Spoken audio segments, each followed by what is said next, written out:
Hello friends, ഇന്ന് നമ്മൾ നോക്കുന്ന വീഡിയോ ഒരു അറ്റാച്ച്ഡ് ബാത്റൂം, അതായത് നമ്മുടെ റൂമിനോട് ചേർന്ന് അറ്റാച്ച് ചെയ്ത് വരുന്ന ബാത്റൂം നമുക്ക് എങ്ങനെ ഡിസൈൻ ചെയ്യാം, ഒന്ന് അസൗകര്യപ്രദമായ രീതിയിൽ എങ്ങനെ ചെയ്യാം എന്നുള്ള രീതിയിലാണ് നോക്കുന്നത്.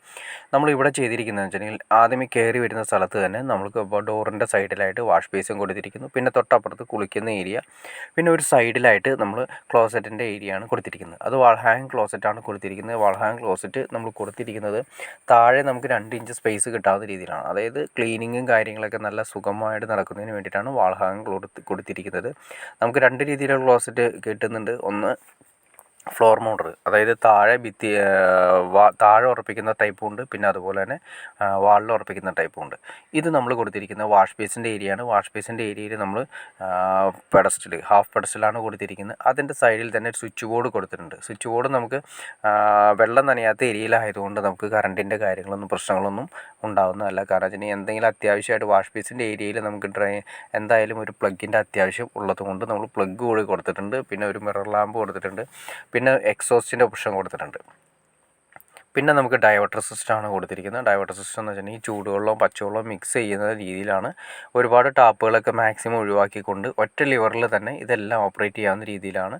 ഏറ്റവും മുകളിൽ കാണുന്ന ലിവറിൽ നമ്മൾ അമർത്തി കഴിഞ്ഞിട്ടുണ്ടെങ്കിൽ, ഈ ലിവർ എന്ന് വെച്ചിട്ടുണ്ടെങ്കിൽ ചൂടുവെള്ളവും പച്ചവെള്ളവും വരാൻ വേണ്ടിയിട്ട് ഉപയോഗിക്കുന്ന സ്പൗട്ട് സിസ്റ്റം.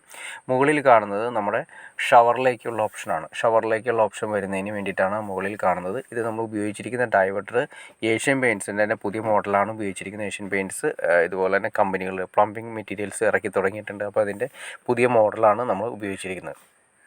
പിന്നെ നമ്മൾ അങ്ങേയറ്റത്തേക്കായിട്ട് ഈ കോർണറിലേക്കായിട്ട് നമ്മൾ സോപ്പ് ഡിഷ് കൊടുത്തിട്ടുണ്ട്. അതിൻ്റെ മുകളിലായിട്ട് നേരെ നമ്മൾ ഹീറ്ററിലുള്ള ഓപ്ഷൻ കൊടുത്തിട്ടുണ്ട്. വാട്ടർ ഹീറ്റർ കൊടുക്കാൻ വേണ്ടിയിട്ട് അതിന് വേണ്ടിയിട്ടുള്ള പവർ പ്ലഗും ആ ഏരിയയിൽ തന്നെയാണ് കൊടുത്തിരിക്കുന്നത്. അതുപോലെ തന്നെ നമുക്ക് എക്സോസ്റ്റിൻ്റെ ഓപ്ഷനും അതുപോലെ കൊടുത്തിട്ടുണ്ട്. മിറർ ലാമ്പിൻ്റെ ഓപ്ഷനും കൊടുത്തിട്ടുണ്ട്. അതിൻ്റെ എല്ലാം കൺട്രോളിങ് വരുന്നത്, അതായത് നേരെ വരുന്നത് ഹീറ്ററിൻ്റെ ഓപ്ഷൻ ആണെങ്കിൽ എല്ലാത്തിനെയും കൺട്രോളിങ് വരുന്നത് ഈ വാഷ് ബേസിൻ്റെ ഏരിയയിലുള്ള ഈ കാണുന്ന 20 ആംസിൻ്റെ സ്വിച്ചിലാണ് നമ്മൾ വാട്ടർ ഹീറ്ററിൻ്റെ കൺട്രോളിങ് കൊടുത്തിരിക്കുന്നത്. 1 വേ സ്വിച്ച് 20 ആംസ് ആണ് കൊടുത്തിരിക്കുന്നത്. പിന്നെ നമ്മൾ ഈ ഏരിയയിൽ നമ്മൾ ഒരു എക്സോസ്റ്റ് കൊടുക്കാൻ ഉദ്ദേശിച്ചിട്ടുണ്ട്. പിന്നെ അതിൻ്റെ സൈഡിലായിട്ട് നമ്മൾ ക്ലോസറ്റിൻ്റെ ഏരിയയിൽ ഞാൻ നേരത്തെ പറഞ്ഞ പോലെ തന്നെ നമുക്കൊരു സൈഡിലേക്ക് മാറ്റി നമുക്ക് മാക്സിമം സ്പേസ് കിട്ടാവുന്ന രീതിയിൽ അടിവശം നമുക്കൊരു 2 ഇഞ്ച് ഗ്യാപ്പ് കിട്ടാവുന്ന രീതിയിലാണ് കൊടുത്തിരിക്കുന്നത്. അത് ക്ലോസറ്റിൻ്റെ ഫിനിഷിങ് ഏകദേശം 17 ഇഞ്ചാണ് നമുക്ക് അതിൻ്റെ സീറ്റ് കവറിൻ്റെ ടോപ്പ് വരുന്നത്. 17 ഇഞ്ച് ലെവലിലാണ് ക്ലോസറ്റ് നമ്മൾ കൊടുത്തിരിക്കുന്നത്. അത് നമ്മൾ സെറയുടെ തന്നെ ഒറ്റ പീസാണ് കൊടുത്തിരിക്കുന്നത്. നമുക്ക് മാക്സിമം ക്ലീനിങ്ങും കാര്യങ്ങളൊക്കെ മാക്സിമം നമുക്ക് സുഖപ്രദമായി ചെയ്യുന്നതിന് വേണ്ടിയിട്ടാണ് അതിൻ്റെ താഴെ നമ്മൾ അത്രയും സ്പേസ് വരാവുന്ന രീതിയിലുള്ള ക്ലോസറ്റ് കൊടുത്തിരിക്കുന്നത്.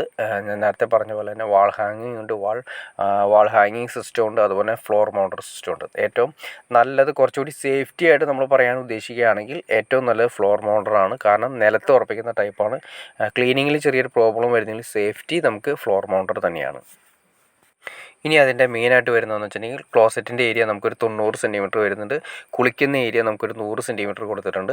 പിന്നെ വാഷ് ബേസിൻ്റെ ഏരിയ നമ്മളൊരു 60 സെൻറ്റിമീറ്റർ കൊടുത്തിട്ടുണ്ട്. ഇതാണ് ഇതിൻ്റെ മെഷർമെൻറ്റ് കാര്യങ്ങളെല്ലാം വരുന്നത്. ഓക്കെ ഫ്രണ്ട്സ്, നിങ്ങൾക്ക് ഇതിനെക്കുറിച്ച് എന്തെങ്കിലും ഡൗട്ട്സോ കാര്യങ്ങളോ ഉണ്ടെങ്കിൽ തീർച്ചയായിട്ടും കമൻറ്റ് ചെയ്യാൻ മടിക്കരുത്. അതുകൊണ്ട് ഷെയർ ചെയ്യാൻ മടിക്കരുത്, സബ്സ്ക്രൈബ് ചെയ്യാൻ മടിക്കരുത്. ഓക്കെ ഫ്രണ്ട്സ്, അടുത്ത വീഡിയോയിൽ കാണുന്നവരെ ഓക്കെ.